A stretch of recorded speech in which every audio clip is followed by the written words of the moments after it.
ভবিষ্যৎ। অমন বাইরের দিকে তাকিও না। না না, অমন জানলা দিয়ে মেঘ দেখো না। আকাশে কি আছে? শুধু শুধু ভ্যাবলার মতো আকাশ দেখছো কেন?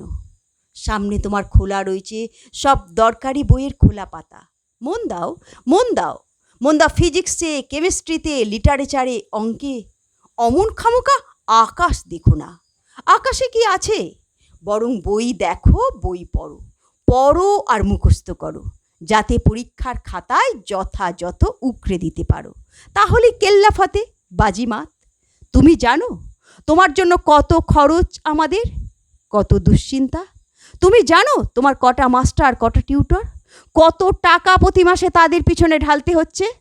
না না, অমন আকাশ দেখে সময় নষ্ট করো না। আকাশ দেখা একটা প্রচণ্ড খারাপ অভ্যাস, প্রচণ্ড বদ অভ্যাস। ছি, আকাশ দেখতে নেই। পড়াশোনায় মন দাও।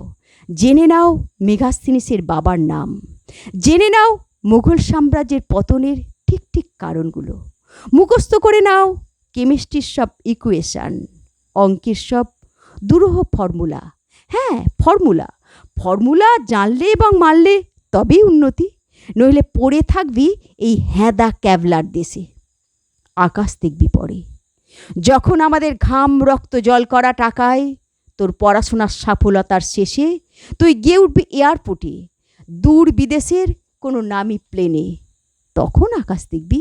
এখন বই, শুধু বই দেখ, মনে রাখিস, নইলে কিন্তু পড়ে থাকতে হবে এদো পচা ঘেঁয়ো ভারতবর্ষে। স্বপ্নের আমেরিকা রয়ে যাবে স্বপ্নে। আকাশ দেখিস না, পড় খোকন, পড়। স্বদেশ বলে আদিক্ষেতা করার কোনো মানে নেই। সফল হ, সফল হলে দেখবি তোর একটাই দেশ, একটাই স্বদেশ, আমেরিকা। পড়, পড় খোকন, পড়।